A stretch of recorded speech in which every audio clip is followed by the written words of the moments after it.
Hace unos 48 años atrás, 48, casi medio siglo, mi madre agonizaba invadida por una metástasis de un cáncer fulminante.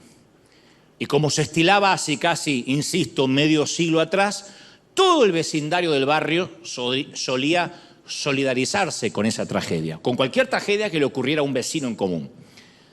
Y en mi caso, o en nuestro caso, la italiana de al lado, la famosa Tana, solía cocinar pasta, como todo italiano, y enviar sus viandas para que mamá no tuviera que preocuparse en cocinar para su familia, para nosotros, sus niños.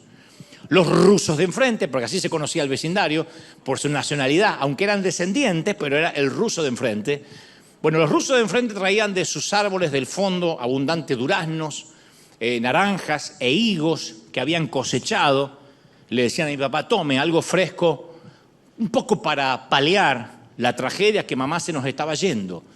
El viejo viudo de la esquina, don Ibarrola, era demasiado pobre para traer algo, pero pasaba largas tardes haciéndole compañía a papá, hablando con charlas triviales en la puerta de casa, traía su sillita de mimbre, de paja, se sentaba ahí y hablaba con mi papá tardes enteras.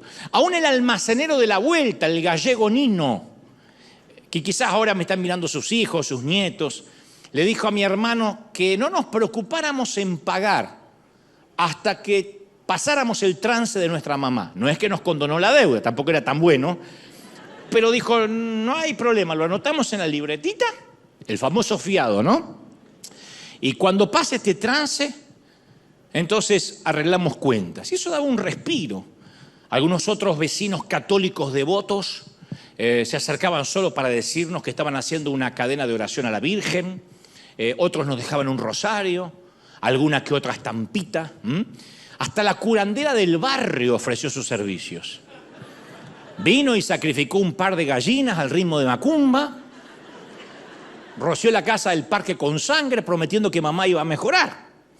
Llegaron todos los vecinos que conocían a los Goebel para de alguna u otra manera, con su oficio, su apoyo, su solidaridad, decir que estaban con nosotros. Bueno, casi todos, porque el misterioso vecino de la otra esquina nunca se acercó, ni para solidarizarse, ni para compartir algo, ni siquiera a saludar. Era un vecino que nadie en el barrio sabía a qué se dedicaba, mucho menos qué hacía en su tiempo libre, porque no hablaba con nadie. Ni siquiera sabíamos cómo se llamaba.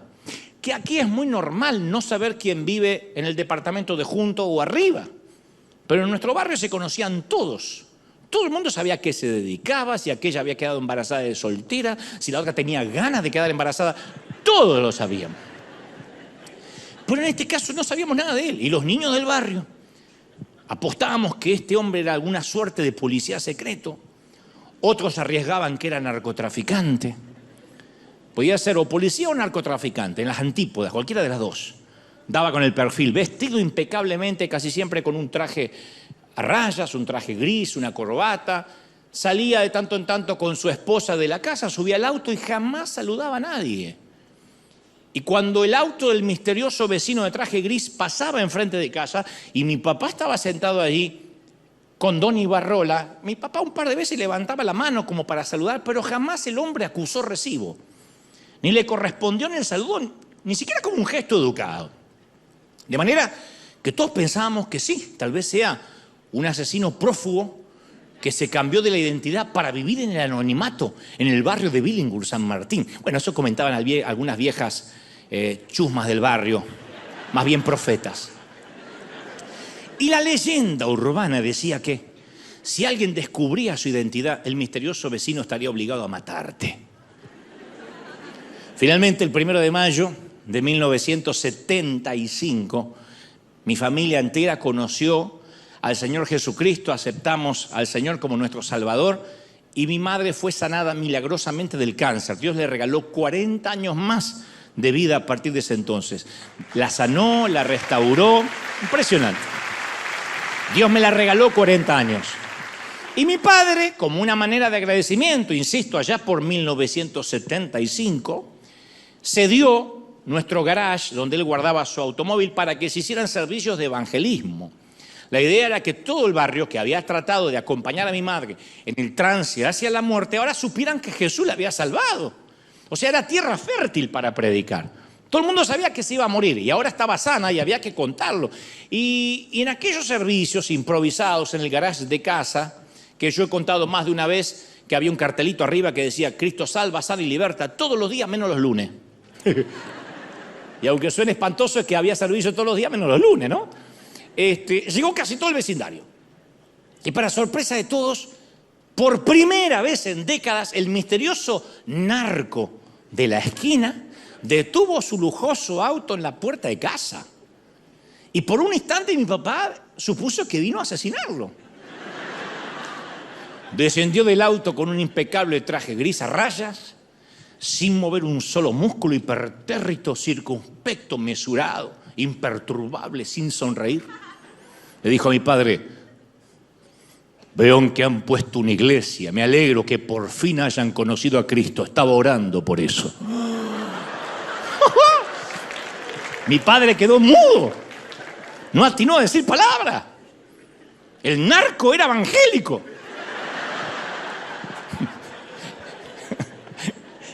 Y el misterioso hombre extendió la mano, le dijo: soy pastor evangélico, que Dios lo bendiga. Fue la primera y última vez que hablamos con él. De allí en más el barrio lo bautizó, en nuestro caso, como el evangélico de la esquina, y los que lo tenían más cerca como el evangélico de al lado. Los que lo tenían más cerquita.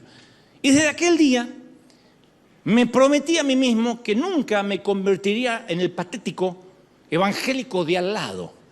Ese que no saluda, que no se involucra, que no ama, que no empatiza, que así como conocemos al colombiano de allá, al mexicano de la vuelta, al ruso de enfrente, es la evangélica de la vuelta por cómo se viste y por cómo no saluda.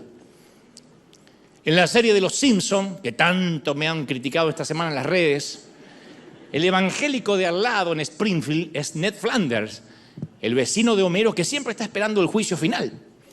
Que en América Latina algunos suponen que como él va a una iglesia donde hay un reverendo, un tal reverendo Alegría, traducido al español, creen que es católico. Pero en realidad en la popular serie de Fox se trata de una iglesia evangélica presbiteriana. Ahí va Ned Flanders. Y Ned, siempre que sale a predicar, sale con un cartel que dice: arderás en el infierno. Lo cual no le gusta nada a Homero. Que esa es la base de la predicación escatológica. La motivación de salvar a la gente para que no arda en el infierno, que escrituralmente está correcto, es así, yo no voy a negar el infierno. Pero cuando uno predica así, acepta a Cristo, de otro modo vas a arder en el infierno, no necesitamos involucrarnos para eso, no necesitamos amar a nadie.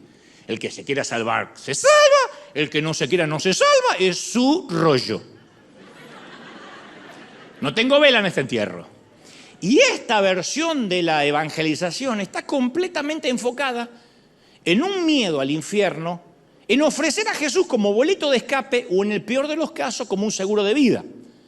Y yo recuerdo, también te lo conté, que cuando era adolescente solía, bueno, no era adolescente, sino un poquito más, tal vez tenía 16, 17, pero solía ir a trabajar y pasaba por una plaza muy famosa en Argentina, Plaza 11 o Plaza Miserere, donde había siempre varios evangelistas, varios predicadores, uno de ellos que gritaba con un megáfono y su prédica era más o menos así: mundanos, impíos, como en los días de Noé, todos van a arder, acepten a Cristo. Y la gente, y gritaba desencajado, con los ojos fuera de órbita, como poseído, y de vez en cuando hablaba en lengua. ¡Rambo, agarra la bazuca! Y hablaba. Bueno, no sé lo que decía, pero... ¡usa la manga larga! De paso daba doctrina. Y recuerdo que en ese momento yo no sentí ningún deseo de ser ni pastor, ni predicador, ni cualquier tipo de líder espiritual. Porque la gente lo miraba como salido de una clínica psiquiatra, mientras que aquel hombre vomitaba su veneno religioso. Entonces, cuando vi a este hombre degradando a todos los transeúntes en el nombre del Señor, yo sentí una convicción en el fondo de mi corazón, porque también yo a mi manera juzgaba y denigraba. Y sentí una resolución desde el interior que me dijo: yo no quiero convertirme nunca en alguien así. Nunca. Independientemente de la denominación.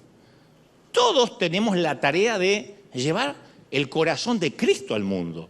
Y para poder predicar a Cristo hay que conocer su corazón. Si no, somos estos locos desencajados que amenazan con el infierno, y Jesús nunca predicó así, nunca. Y nosotros hemos construido una subcultura cristiana.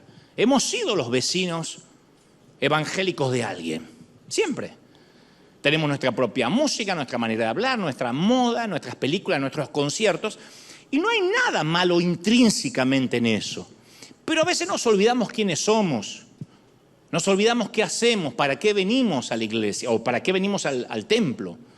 Una de las cosas más desconcertantes es que la mayoría de la gente no sabe qué es iglesia.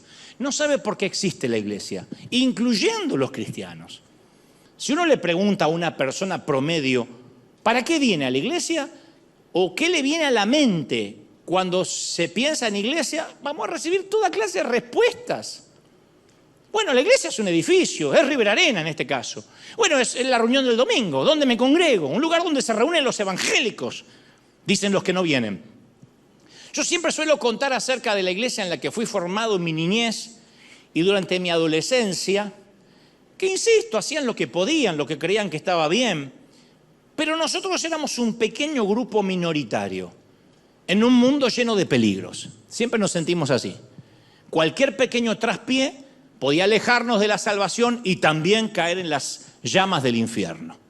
Entonces era como que la iglesia eran las paredes de una fortaleza, nos ofrecía una protección del mundo, de lo mundanal, de lo que había afuera. Y recuerdo que teníamos un sentimiento de satisfacción de pertenecer a esa minoría perseguida. Nos gustaba. Qué bueno que el mundo no nos entiende. Qué bueno que el vecino de al lado nos maldice. Qué bueno que me despidieron de mi empleo por ser evangélico. Era como que teníamos que ganarnos el odio de los inconversos, basándonos en que quien es amigo de Dios, amigo del mundo, perdón, se constituye enemigo de Dios. Pero eso es una frase totalmente fuera de contexto, porque el Señor nunca dijo que deberíamos hacernos odiar adrede. Pero para nosotros era muy gratificante no pertenecer al mundo. Entonces la iglesia representaba un bote salvavidas que iba en un embravecido mar llamado mundo, turbulento. No nos permitían, yo te conté, mirar televisión, era pecado jugar fútbol o ver fútbol, ir al cine, jugar al pool, leer el periódico. No podíamos leer el diario porque en el periódico venía el horóscopo. Entonces alguien podía tentarse de leer el horóscopo, a ver qué le salía en Sagitario. Y la iglesia había levantado, erigido, una gruesa pared de reglas externas para protegernos del mundo pecaminoso de afuera. Éramos una aldea en medio de la ciudad. Pero como digo siempre, una religión fomentada en lo externo, en la hipocresía, se desecha, se repele, tarde o temprano terminamos yéndonos, porque era un ambiente controlado, era una subcultura, un vivero. Y una y otra vez nos preguntábamos, ¿para qué pertenecemos a una iglesia? Que es la gran pregunta que se han hecho muchos durante la pandemia en el 2020. Al principio algunos sufrieron al no poder congregarse. Cuando ya promediaba julio del 2020, muchos decían, ¿y para qué yo iba a la iglesia? ¿Qué sentido tiene tener que vestirme un domingo? Especialmente cuando algunos empezaron a probar el domingo comer sus carnitas, su asado, reunirse con el compadre, tomar de más y irse a dormir la siesta hasta el otro día. Entonces algunos probaron una cierta libertad o una excusa para decir, ¿para qué me voy a congregar si se vuelven a abrir los edificios? Ahora, yo sé que muchos tienen historias semejantes a la mía o se consideran traicionados por alguna experiencia mala con una congregación en el pasado. Yo he notado mucha gente dolida contra la religión organizada, mucha gente. Los artistas que vienen acá, invitados a nuestro programa de televisión, que acceden o que quieren venir al servicio, vienen con muchos prejuicios. Dicen, a ver, ¿cuándo va a empezar a hablar de dinero? A ver, ¿dónde están los hilos de esta marioneta? ¿Dónde está el secreto que hay oculto? Porque hay muchos prejuicios por malos referentes, lamentablemente. Pero seguir a Jesús es una cosa y seguir a otros evangélicos dentro de un templo los domingos es completamente diferente. Lo trágico es que aquello que le viene a la mente a una persona promedio de la iglesia, cuando uno dice ¿qué es la iglesia?, está muy lejos de ser lo que sucedió realmente en la época en que nació la iglesia. Yo conté una vez, y voy a repetir esto, por eso dije hace unos momentos que era una suerte de ADN o de infusión de la visión. Yo conté una vez que en sus principios la iglesia era un movimiento, no había templos. De hecho, hasta cuando Pablo le escribe a la iglesia de Corinto, a la iglesia de, no sé, de donde sea que le escribiera, de Roma, no le está hablando a un templo, iglesia asamblea de Roma o de Corinto. Inclusive el mensaje a las iglesias no es mensaje a denominaciones ni a templos. El mensaje a Sardis, a la Odisea, no está hablando de templos. Era un movimiento centrado en un mensaje, en una misión mundial. La dirigían hombres y mujeres que no eran alimentados por lo que creían, sino por lo que habían visto. Ese simple hecho ponía a la iglesia en una categoría completamente diferente a cualquier otro movimiento religioso que se haya producido en la historia del mundo. Porque no fueron las enseñanzas de Jesús las que enviaron a sus seguidores a predicar a las esquinas del mundo antiguo. Fue la resurrección. Al ver a Jesús resucitado y al ver la tumba vacía, salieron como testigos oculares a contarle a todo el mundo lo que habían visto.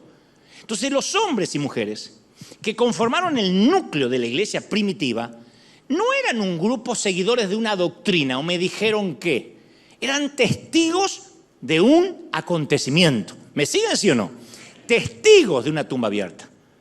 Y nosotros con los años, ustedes dirán, pero yo no vi la tumba abierta. Claro, por eso le fuimos quitando poder al movimiento. Le fuimos quitando la movilidad al movimiento. El problema de la iglesia es que una vez legalizada, fue organizada, insoportablemente organizada. Y lo que empezó como testigos oculares de lo milagroso, se volvió institucional. Y al cabo del tiempo la iglesia tiene menos movimiento y más establecimiento. Le preguntas a cualquiera, ¿qué es una iglesia? Ah, las que están en la esquina. Donde vienen los evangélicos que te estacionan en cualquier lado y en la puerta del garage. Hoy dice la palabra iglesia y muy pocas personas piensan en un movimiento solidario, por ejemplo. Muy pocos. Y el término griego, traducido como iglesia y la cual se deriva la palabra en español, es eclesia o eclesia, que algunos creen que significa iglesia. No, eclesia no significa iglesia. De hecho, no es un término religioso. Eclesia no es un término religioso. Se refiere a ciudadanos convocados a una reunión con un propósito cívico. Se usaba para referirse a los soldados convocados para un propósito militar. El César decía, hagamos una eclesia con mis legiones. Una eclesia era reunirse para ver cómo iban a atacar, para tener una estrategia. Eso era una eclesia. Uy, los soldados están teniendo una eclesia, una reunión, una asamblea. Una asamblea de gente convocada para un propósito, no había edificio. Entonces, la palabra eclesia nunca fue un lugar, nunca. Fue un movimiento. Y los oyentes de Jesús estaban muy familiarizados con esta palabra. Porque Él dijo, yo voy a fundar mi eclesia, mi movimiento, sobre mí, sobre yo mismo. Y tanto en la literatura universal como en la sagrada, la palabra eclesia es una reunión de gente unida por un propósito común, por algo que le es común a todos. Si la palabra griega significa reunión, eclesia significa reunión, ¿por qué nadie la tradujo como reunión en la Biblia? ¿De dónde salió que la palabra eclesia, pasado al español, es iglesia? La iglesia somos nosotros. Eclesia es la reunión de nosotros. Eso explica por qué el movimiento despertado por la resurrección de Jesús se institucionalizó. Eso explica por qué la mayoría piensa que la iglesia es un edificio, un templo, una arena, un lugar. Al cabo de un tiempo, la iglesia dejó de ser un movimiento. Ya no era un grupo de gente en expansión que compartía una identidad, una razón. Se había convertido en algo que llamamos un edificio con vida de iglesia adentro. con actividades internas para que la gente de adentro se entretenga o crezca o se fortalezca. Por eso hasta el día de hoy la gente me pregunta a mí, ¿cómo grabás el programa de televisión en la iglesia? Porque dan por sentado que la iglesia es la arena. O dicen, ¿por qué subís al altar de la iglesia gente mundana? Porque creen que esto, la iglesia es esto, y encima tiene un altar, cuando no hay más altares en el Nuevo Testamento. Los romanos le daban a esos lugares el nombre de basílica.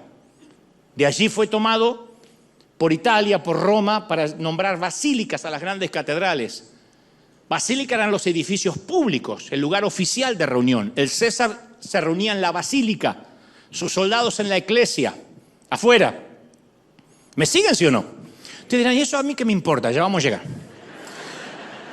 Las culturas góticas o germánicas usaron la palabra Kirika. Dice, ¿y eso qué es? Bueno, que se convirtió en Kirche, en el alemán moderno, Kirche. La palabra Kirche es casa del Señor. Y ahí sí se usaba en Alemania para decir, esta es la casa del Señor. La palabra iglesia no es una traducción del griego, es una sustitución del griego. Y es una mala sustitución. El término alemán Kirche y el vocablo griego eclesía son dos conceptos diferentes, antagónicos. Esto es una Kirche.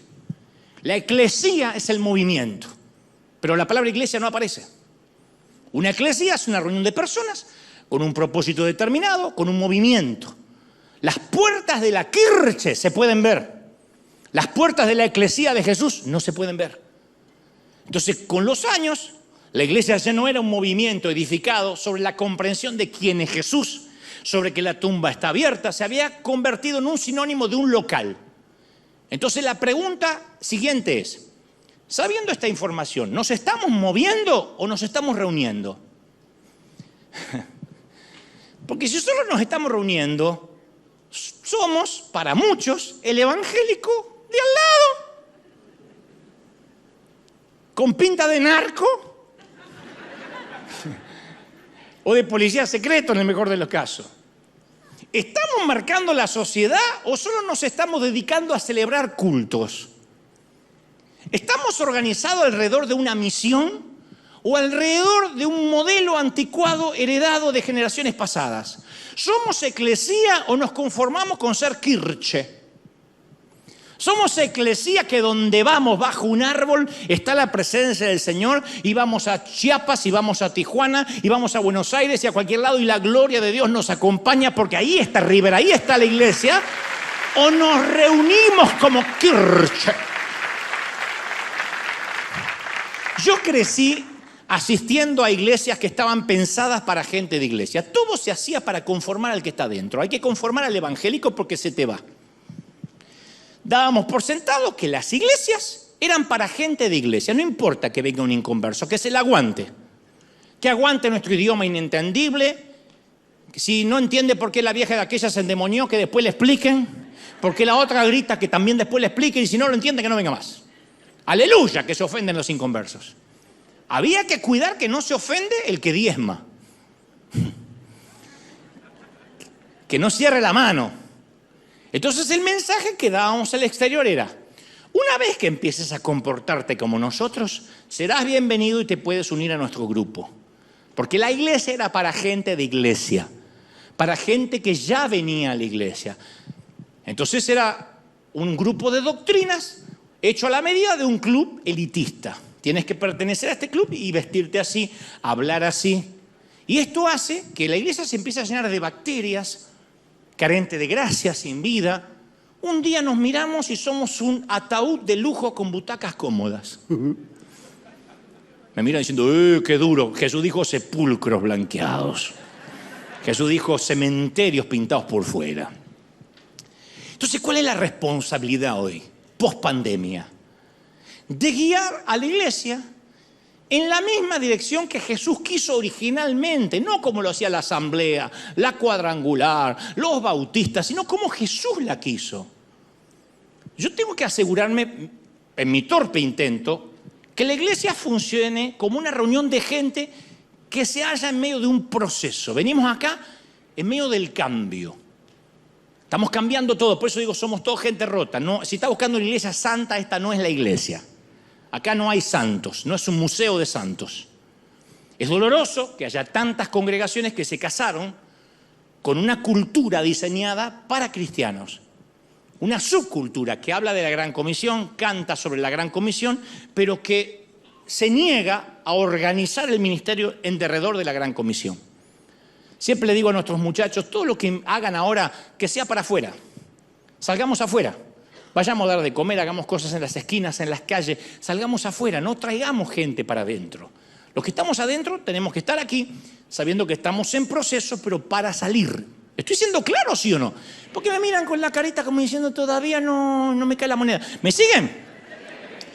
Yo recuerdo que durante todos estos años que me ha tocado estar al timón de esta querida nave insignia, a mí mismo muchas veces tuve crisis. Yo decía, Dante, la iglesia necesita más lectura de la Biblia, me decía a mí mismo. Tenemos que leer más la Biblia, ordenarle que todos traigan la Biblia, porque vieron que algunos dicen que esto es santidad, tenerla acá abajo el sobaco.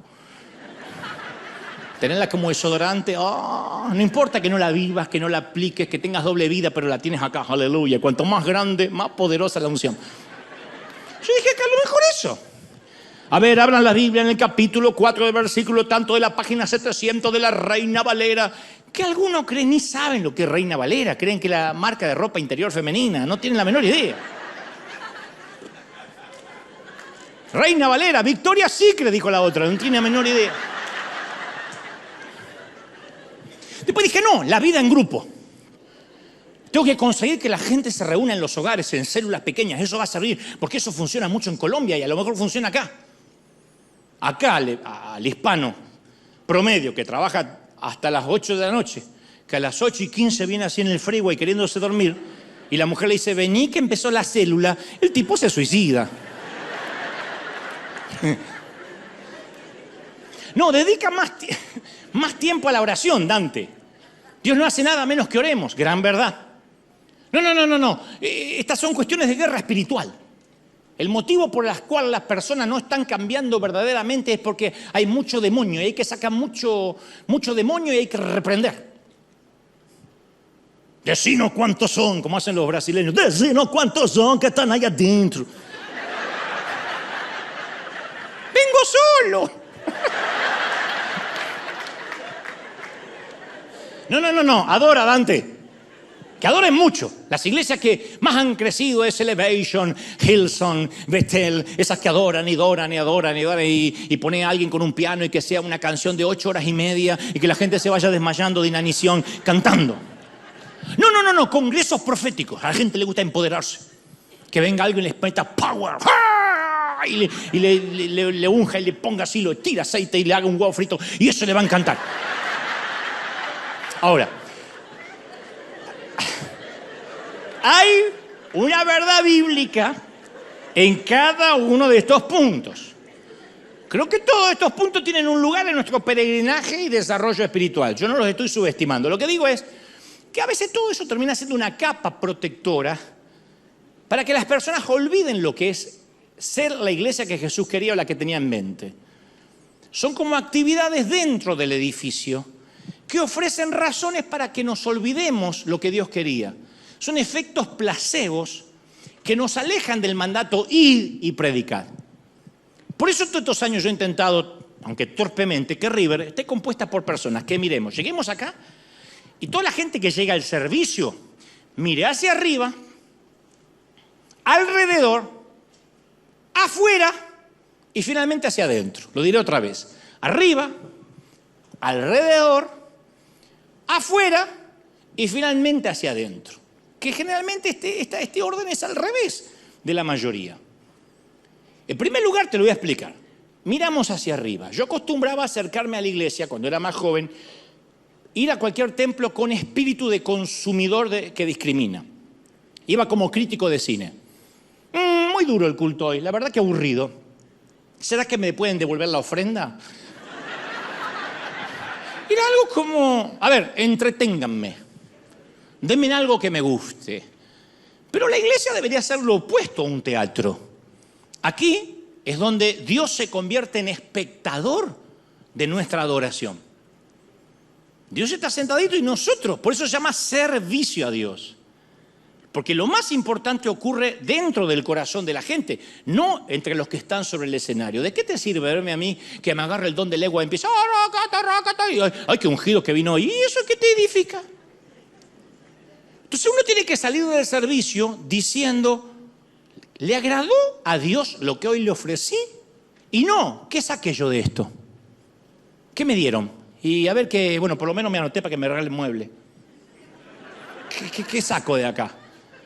Tiene que cambiar el espíritu del consumidor cuando uno mira hacia arriba. Deberíamos salir hablando del del Dios de Elías. Uy, conocí al Dios de Elías, no del Elías de Dios. A mí no me importa que vengan algunos, vamos, que me parece que está linda la música, que Dante cuenta chiste. El problema que me frustraría a mí es que después se vayan hablando de Dante. Mi tarea es que vengan queriendo conocer al Dante de Dios y se vayan conociendo al Dios de Dante, al Dios de River, al Dios que nos cambia, que nos transforma. ¿Sí o no? Que haya un cambio. Entonces la iglesia no existe para brindarnos entretenimiento, ni siquiera para alentar a los deprimidos. No existe la iglesia para sanar la estima, para hacer amistades. Existe la iglesia para adorar a Dios. A priori, si la iglesia no es eso, hemos fracasado. Adorar es recordar quién es el dueño de casa. Por eso es una falacia decir, tuvimos una visitación del Espíritu. Porque eso habla de que es nuestra casa y de tanto en tanto, como una tía, el Espíritu Santo nos viene a visitar. No, Él no nos visita, Él habita, esta es su casa. Nosotros estamos de visita. Él habita, ¿sí o no? En nuestros corazones. Entonces en la iglesia yo puedo mirar hacia el stage como un espectador o puedo mirar hacia arriba, hacia Dios. Si miro como un espectador no me va a gustar lo que vea. Para mí Drew se tendría que vestir diferente, Jaspe tendría que gritar menos, Vera tendría que cambiar el peinado, me gustaba el otro muchacho antes que Flavio, el otro está muy gordo, esa barba negra de Gastón no es normal, es teñida. Entonces...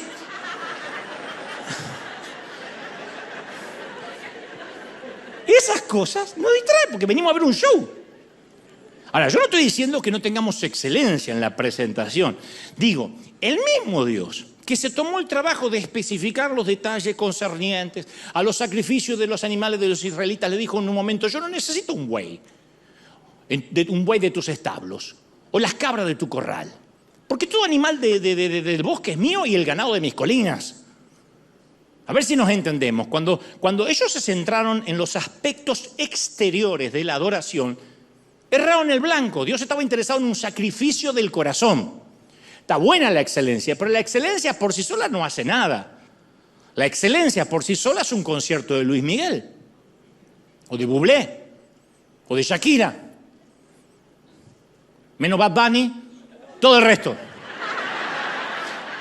Por eso aprendí que no tengo que ir a la iglesia como un crítico o a emitir juicios estéticos. Yo lo aprendí hace muchos años. A ver qué me dan. No, ahí el espectador es Dios y Dios dice, a ver qué me venís a dar. A ver, Dante, ¿qué me venís a dar? Te bendije toda la semana, te traje con salud, te protegí. ¿Qué me venís a dar? No a ver qué me dan. Porque después entramos en una vorágine que a la gente hay que darle cuidado de niños y aparte hay que esperarlos con un Starbucks. Y aparte hay que regalarle cosas, y hay que guardarles el asiento, y ponerle un policía que le saque el trancón del tránsito, si no, no te viene. Acá los que venimos no somos los importantes, sino que venimos a hacer un servicio a Dios, a adorarle a Él, no a la gente. ¿Estamos de acuerdo? Miramos arriba. En segundo lugar, miramos alrededor. Yo cuando era jovencito buscaba o cometía el error de buscar iglesias compuestas con gente parecidas a mí. Otro gran error. Estoy buscando una iglesia con gente que piense como yo, que se vista como yo, que luzca como yo. Yo procuraba encontrar una iglesia que tuviera mi nivel de educación, el mismo trasfondo bíblico, la misma preferencia musical, litúrgica. Y estaba repitiendo el mismo error de la iglesia de mi juventud, que socavaba cualquier intento de diversidad. Mi iglesia no admitía a ninguna persona vestida diferente. Los diáconos echaban a una dama si venía con la falda corta, así no se entra a una iglesia, y la mandaban a mudar, así fuera la primera vez que la dama pisaba. Obviamente no volvía con una falda más larga, no volvía más. Nos burlábamos del estilo emocional de esas congregaciones que aplaudían, arremetíamos contra los bautistas conservadores que tenían otra idea diferente de los dones del Espíritu, decían que iglesias muertas. Así que tuve que aprender a mirar a mi alrededor, así como tuve que aprender a mirar hacia arriba. Dios siempre quiso que nosotros adoráramos entre personas que decididamente no se parezcan a nosotros. Porque nosotros nos olvidamos con mucha facilidad que la iglesia fue la primera institución de la historia del mundo que colocó en un nivel de igualdad a judíos, gentiles, esclavos, libres, hombres y mujeres. Pero sin embargo siempre buscamos una congregación que esté compuesta con gente como yo, y no me refiero a etnia ni raza. A mí me gusta River, porque a mí me molestaría mucho ver gente uniforme. A mí me molestaría mucho ver que todas las damas se vistan iguales, que todas usen calcetines por acá, un rodete gigantesco. Si alguien lo quiere usar está bien, tampoco la vamos a discriminar. Pero me molestaría que haya como una subjetividad de tienes que cambiarte de ropa para venir acá. Porque yo me crié con hermanas así, con unas faldas por acá y unas lenguas bífidas. Yo las vi. Entonces la iglesia perfecta no existe, porque tanto el pastor como su gente está compuesta con gente como nosotros. Y si encontramos una iglesia, como digo siempre, perfecta, al llegar nosotros la fregamos. No exijamos perfección si no la podemos ofrecer. ¿Quién de acá ofrece perfección? ¿Quién dice, ey, estoy buscando la iglesia perfecta? Porque yo soy un esposo perfecto, un marido perfecto, un hijo perfecto. Todo veo bien, estoy lleno de Dios. No sé cómo Dios no me arrebató, me deja vivir entre los mortales. Entonces sí. Pero si no ofreces perfección, ¿por qué no vas a exigir? ¿Por qué? Si nadie de nosotros puede ofrecer perfección, ¿por qué lo exigimos? Yo no puedo exigirle a ustedes perfección. Puedo decirte, vamos a crecer, vamos a madurar, vamos a dejar que Dios nos moldee, pero decirte, sé perfecto, si yo no tengo una perfección que avala o me respalda para exigírtelo. Entonces yo aprendí a mirar para arriba, a mirar alrededor, mirar hacia afuera. Tercero, la iglesia es la única sociedad corporativa del mundo que existe para el beneficio de aquellos que no son sus miembros. El beneficio es para los que no son miembros. Cuando venimos es para servir a otros. Entonces ahí uno deja de pensar en servirse a sí mismo. Recuerden al Señor. Yo no vine para que me sirvan, vine para servir. En River descubrimos que uno de los mayores beneficios de dar es el efecto que nos produce por dar, es algo maravilloso. Una vez escuché una metáfora un tanto vulgar, pero no es mía, yo vieron que yo soy muy fino, pero esto me lo contó alguien. Una vez escuché una metáfora de la iglesia que dijo, que no me pareció tan mal, dijo, la iglesia es como el estiércol. Yo dije, qué feo, porque yo soy parte de la iglesia. Dijo, no, al estiércol si se lo apila todo junto, apesta el vecindario. No hay peor cosa que un camión de estiércol. Pero si se lo desparrama, enriquece la tierra, la nutre. Tengo terror que estemos oliendo mal.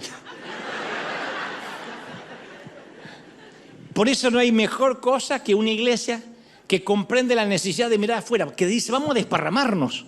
Desparramando, nutrimos, fertilizamos.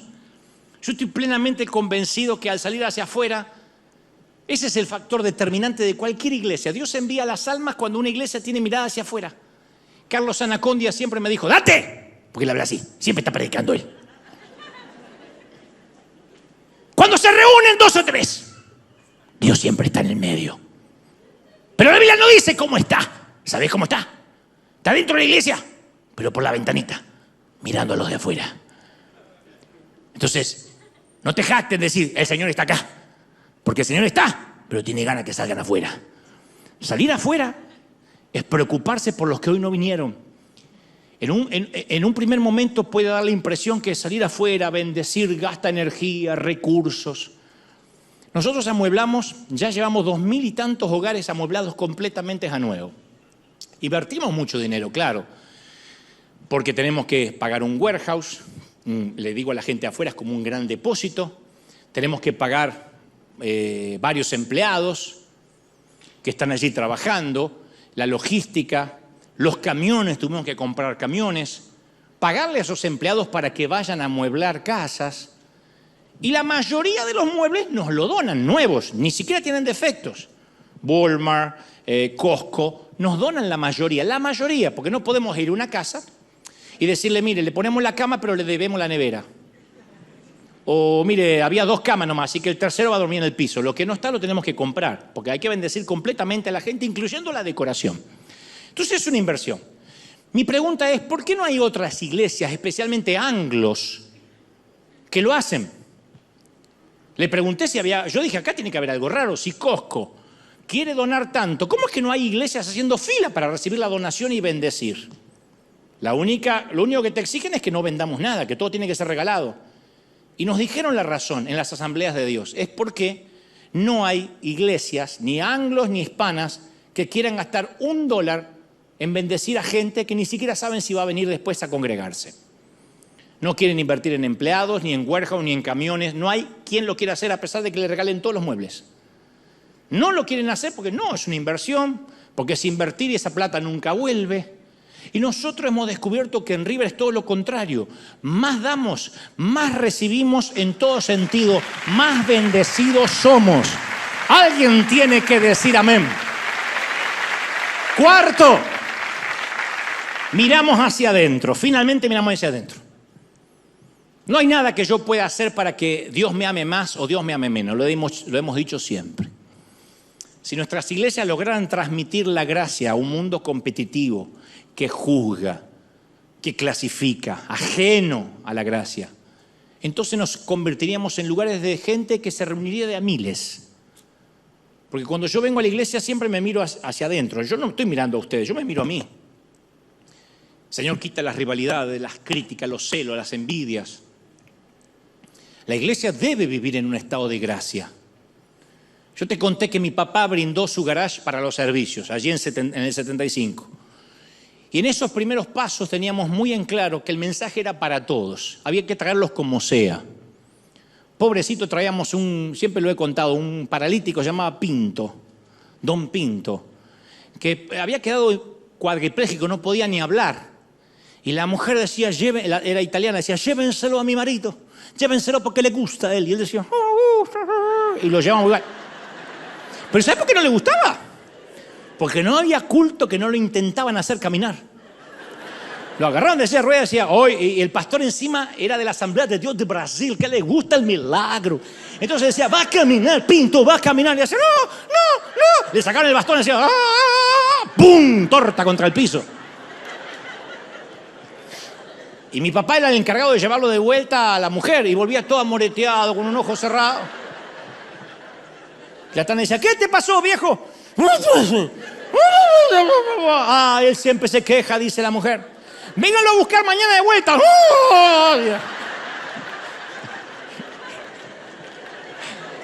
Bueno, nunca caminó, pero que practicamos. Se dejó morir porque no quería que lo hicieran caminar más. Y yo recuerdo en particular a otro, Vicente se llamaba. Un hombre que siempre venía borracho y además no estaba bien de la cabeza, que era una pésima combinación, porque todas las iglesias tuvieron alguna vez a un Vicente. Si Vicente llegaba con un par de copas encima, que eso para él era sobrio, un par de copas, era manejable. Si llegaba después de haberse ingerido un vino, esos que vienen en botella, en cartón, el famoso Tetrabric, la iglesia se podía convertir en un lugar más emocionante que de costumbre. Él comenzaba a saltar de atrás, desde los bancos, hasta llegar al púlpito. Podía levantar las manos durante un himno y gritar gestos obscenos, y después se sentaba. O en medio del silencio decía, ¡que viva la Virgen! ¡Al cuerno el diablo! Y ahí lo tenías que hacer callar porque no sabía lo que venía. O podía caerse dormido para atrás con el banco y se llevaba a las 3 hermanas que estaban con él, que quedaban con las patitas así. No, era Disney. Y a Vicente se lo habían echado de 2 iglesias. Pero era nuestro borrachito. Tenían la esperanza que un día quizás Dios lo iba a tocar. Si Pinto caminaba, él podía dejar el alcohol. Y algunos miembros de la congregación comenzaron a ofrecerse para llevarle a comprar algo de ropa. Otros lo invitaban a comer. Muchas veces pasaba Navidad con alguna familia de la congregación. Después de un par de años, alardeó de su talento musical, que en sus años mozos y jóvenes él solía tocar serenatas con la guitarra. Entonces resultó, como era de esperarse, que no tenía ninguna habilidad musical. Pero después de haberle tomado la prueba, ¿quién le dice que no? Así que el líder de alabanza le dijo a Vicente que podía estar entre los demás si mantenía su guitarra eléctrica desenchufada. Así que él estaba en medio de ellos, tocaba la guitarra, la que gracias a Dios no producía ningún sonido. Contra todo pronóstico, la historia de Vicente tuvo un final feliz. Se sosegó, se civilizó bastante, comenzó a pedir ayuda a gente de la iglesia cuando sentía que la locura le volvía, y hasta se casó con una viuda vitalicia de la congregación. La iglesia, lo de vitalicio para entendidos, la iglesia les llega a personas que no la merecen, y para mí Vicente llegó a representar lo que es la gracia por excelencia. Porque en toda su vida jamás había invertido toda esa energía y la preocupación en él. Nadie, no tenía familia, no tenía trabajo, no tenía estabilidad. La iglesia para él era el único lugar estable. Él esperaba todo el día ir a la iglesia. Y lo habíamos aceptado a pesar de que había hecho todo para ganarse el rechazo. La iglesia no se dio nunca vencida con Vicente. Le dio una segunda oportunidad y una tercera y una cuarta y una quinta. Y los cristianos que habían experimentado la gracia de Dios se la traspasaron a Vicente, y esa obstinada gracia grabó en mí hasta la fecha un cuadro indeleble de todo lo que Dios soporta al elegir a amar personas como yo, como tú. Por eso ahora procuramos que River tenga ese tipo de gracia. No es que hay que soportar, pero es decir, ¿la gracia qué es? Los Vicentes. La gracia es esa gente que uno dice, ¿para qué viene? ¿Y a dónde va a ir? Si es lo único estable que tiene. Si no logra que nadie lo acepte en una mesa. Entonces yo soy dolorosamente consciente que esta clase de iglesia que intentamos ser, constituye la excepción y no la regla, lamentablemente.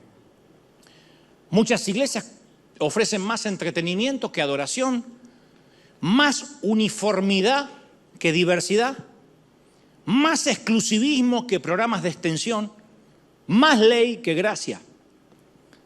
Yo, sin embargo, recuerdo las palabras de Jesús a sus discípulos, que a mí me alienta mucho. Lo único que me alienta en estos casos, cuando Él dijo, no me escogieron ustedes a mí, yo los escogí a ustedes. Ese es el riesgo que decidió correr Dios. Yo veo la perfecta humanidad que somos en la iglesia y me da esperanza, porque Dios le concedió a la raza humana el mayor de los honores, y es vivir en nosotros, en vasos de barro. Dios dice, no me metan en un templo. Yo no habito en basílicas, ni en templos. No hay lugares sagrados. Lo único sagrado es tu corazón. Ahí es donde yo quiero vivir. No en un templo, no en una basílica, no en una sinagoga. Ahora, convengamos, una iglesia que no rechaza a los Vicentes, a los sin hogar, a los impredecibles, se arriesga a que nuestros servicios a veces sean perturbados. A mí me produce un... No te voy a... a ver si me explico bien. Espero que sí. A mí me produce una extraña satisfacción cuando viene un artista de estos que invitamos a mi programa de televisión y apenas salen de acá en lágrimas, casi siempre totalmente conmovidos, piden un sitio para fumar. Obviamente no lo tenemos, tenían que salir afuera. Pero digo, por si alguno da la vuelta y ve a uno de los que estaban acá adelante fumando. Me produce una extraña satisfacción, no porque fume, sino porque intenta todavía demostrar, este soy yo, pero está bañado en lágrimas. Y tampoco nadie dice, ¿fumar? ¿Cómo? Sí, allá afuera, fume tranquilo. Y el tipo fuma. Y luego entra cuando se le acaba el cigarrillo y dice, a ver, contame qué es lo que sentí. Me fascina esa mezcla, porque no estoy agradando a un creyente que dice, no me gustó, canta un poco de Marcos Witt. No cantan tanto de Hillsong. Me gusta cuando alguien no entiende nada. Sigue con su cigarrillito, pero está totalmente enamorado de Dios sin que se dé cuenta que todavía lo está. Yo te conté que en la Catedral de Cristal funcionaba una suerte de iglesia que se manejaba sin el cuartel de denominación, sin denominación, sin comisión directiva, sin familia pastoral. Se llamaba Alcohólicos Anónimos. Yo no lo conocía hasta la catedral. Fue lo más parecido que vi a la iglesia primitiva. Entrabas ahí, que se hacía en un sitio que se llamaba la Galería de Arte, y estaban en un círculo conocido por, había varios millonarios, se mezclaban con libertad entre marginales, desempleados, indocumentados, muchachitos con un montón de marcas de aguja en los brazos. Y las presentaciones siempre son: hola, mi nombre es Juan, soy alcohólico y drogadicto. Instantáneamente, todos sin discriminar: hola, Juan. Y parecían disfrutar el hecho de que estaban con gente que podía verlos más allá de la fachada. No había razón para no ser sincero, ahí no se puede fingir porque están todos en el mismo bote. Alcohólicos Anónimos no posee propiedades, no tiene oficinas centrales, ni centro de prensa, ni un cuerpo administrativo. No hacen congresos. Los fundadores originales incluyeron cláusulas para impedir que se volviera burocrático, porque entendían que este programa solo funciona si se mantiene a un nivel básico e íntimo. Ellos piden una habitación, que les den un lugar. No quieren, Alcohólicos Anónimos, no quieren institucionalizarse. Porque ellos creen que un alcohólico que dedica su vida a ayudar a otro alcohólico es quien lo puede sacar adelante. Entonces muchos de los que iban ahí los martes por la noche se negaban a asistir los domingos a la mañana. Porque decían: no, yo siento que los que vienen a la mañana los domingos tienen un aire de superioridad. Son místicos. Uno de ellos me dijo: un día intenté ir y me dijeron que me sentase en el fondo porque yo olía mal y que regresara otro día mejor bañado y vestido. Por eso el fundador de Alcohólicos Anónimos basó su programa en una declaración básica: en mi momento de debilidad yo no necesito un trago, lo que necesito es otro alcohólico que me ayude a salir. La iglesia debería ser un sitio donde digan: en mis momentos de debilidad yo no necesito pecar, necesito otro pecador que me ayude a no pecar, que me diga: estoy contigo, vamos a salir juntos de esto. Mantenernos en el camino. ¿Cuántos lo creen? Díganme amén. Tenemos que ser un hospital. ¿Cuántos queremos ser un hospital? Díganme amén fuerte. ¿A dónde vamos a llevar nuestros raspones, las magulladuras, las heridas, las fracturas? ¿A dónde? Qué lindo es que en la iglesia, si un líder se equivoca, los demás sufrimos con él. Cuando alguien bendecido, nos alegramos con él. Decime si esto se parece a las redes sociales de algunos evangélicos de al lado. Si esto se parece a los mensajes de odio que vemos: falso profeta, apóstata. Y el Señor dijo: los conoceréis porque cómo se amen los unos a los otros. No dijo: los conoceréis por el templo, por la arena, por la música. En esto seréis conocidos como mis discípulos, que os améis unos a los otros. El fracaso no cancela nuestra membresía. ¿Cómo funciona la familia? No ocultando las desgracias, sino más bien contándolas. La familia es la única institución humana que no podemos elegir. ¿Quién entró a la familia eligiéndola? Entramos ahí, nacimos y ya estaban, nuestros hermanos ya estaban, las cuñadas ya estaban, los tíos ya estaban. Y ahí estamos mirando una colección de gente extraña y diferente a nosotros. La iglesia nos llama a ir más allá, a agruparnos con un conjunto de extraños porque tenemos un vínculo común que es Jesucristo. Entonces, salvadoreños, colombianos, dominicanos, argentinos, mexicanos, nos juntamos con un propósito. Y esto se parece a una familia más que cualquier otra institución humana. Es el lugar donde vive la persona con la que nunca quisieras vivir. Por eso la iglesia es el cuerpo de Cristo. El cuerpo es uno solo, dice Pablo. Tiene muchos miembros y todos los miembros, no obstante, al ser muchos, forman un solo cuerpo. 1 Corintios 12:12. Un solo cuerpo. La presencia de Dios no habita en un tabernáculo en el Sinaí, no habita en un templo en Jerusalén, no habita en ninguna iglesia evangélica. No me vengan con esas boberías. La presencia del Señor no habita en River Arena. El día de mañana aquí se puede hacer un concierto secular. ¿Y qué pasó con la presencia de Dios? La presencia de Dios está acá, está adentro, somos nosotros. Esto es la presencia de la iglesia. Alguien tiene que decir amén.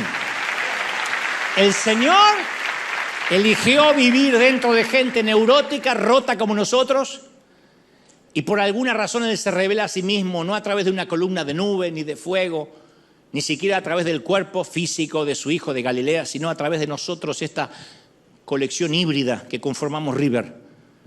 Nosotros le damos la forma visible a Dios. Nosotros es lo que el mundo ve. Somos las cartas leídas. Y para finalizar te quiero regalar una de las historias favoritas mías, que te la conté en alguna ocasión, pero es mi favorita. La incluí en uno de los mensajes. Es extraordinaria. Había un pastor que vivía en una comunidad conocida por su falta, mira cómo te lo voy a decir, su falta de sofisticación cultural, para no decir un pueblo bastante ignorante. Y la orquesta improvisada de la secundaria, del high school, donde asistía su hijo, cada año intentaba tocar la 9ª sinfonía de Beethoven, que es la más compleja del compositor. Los músicos saben de eso. Y decía el pastor, esa ejecución, cada vez que voy al colegio y intentan tocar la 9ª sinfonía de Beethoven, yo creo que se retuerce Beethoven en la tumba. Y un día, harto de escuchar los torpes intentos de los alumnos de la secundaria, incluyendo su hijo, encaró al profesor de música y le dijo, ¿para qué? ¿Para qué coloca sobre los hombros de estos muchachos la carga de interpretar lo que el inmortal Beethoven tenía en su mente? Toquen algo más fácil. Ni siquiera la Orquesta Sinfónica de Londres logra la perfección que escribió Beethoven en las partituras. Y la respuesta del profesor lo dejó atónito. Dijo, no, yo no lo hago por los alumnos, ¿eh? No, ni en sueño los alumnos, y menos su hijo. Ni en sueño van a tocar a la perfección la 5ª sinfonía de Beethoven. No, la orquesta de la escuela secundaria les da a algunas personas que vienen a ver a sus hijos el único encuentro que van a tener en su vida con la 9ª sinfonía de Beethoven, que jamás van a tener. Usted sabe, acá hay campesinos, granjeros, gente sin cultura, la mayoría sin escuela primaria, y vienen a escuchar a sus hijos. Y que aunque es muy lejana a la perfección, es la única manera que van a escuchar algo cercano a Beethoven. Esta gente jamás en su vida entró a escuchar una sinfónica, un teatro, ni va a entrar. Jamás tendrá acceso a la cultura musical. Y yo les doy la oportunidad, aunque torpe, de acercarse lo más posible a lo que Beethoven tuvo en la mente. Y yo me recuerdo esta analogía respecto a River cada domingo. Aunque nunca logremos transmitir lo que el compositor tenía en la mente, no hay otra manera que esos sonidos sean oídos en la tierra. Somos los torpes músicos de secundaria intentando acercarnos a la 5ª sinfonía. Algunos tocan al frente, otros detrás, y algunos como Vicente con la guitarra desenchufada. Solos somos un desastre. Ninguno de los predicadores que sueles criticar, incluyéndome a mí, hemos sido elegidos por capacidad, por santidad, por talento, doy fe de eso. Pero somos los instrumentos a veces desafinados que Dios utiliza. ¿Pudo haber elegido ángeles? Pudo.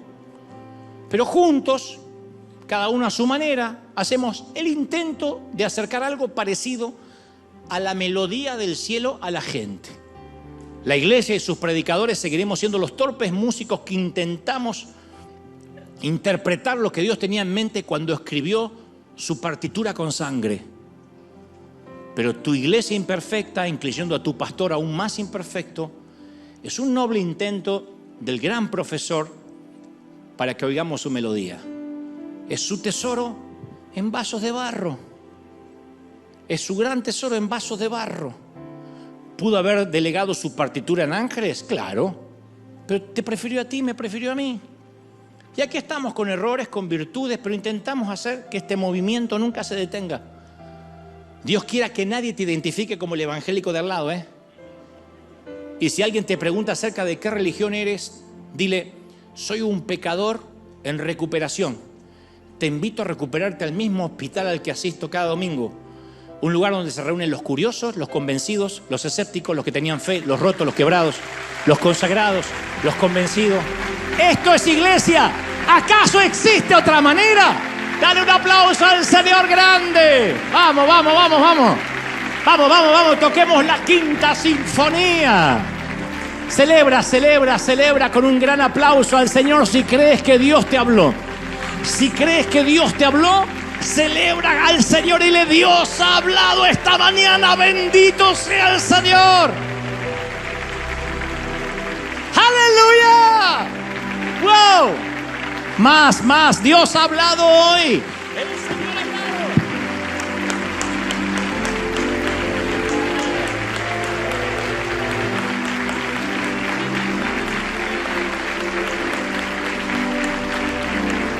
¡Aleluya! El Rey está en casa. El Rey habita en nuestros corazones hoy. ¿Puedes sentirlo? ¡Aleluya!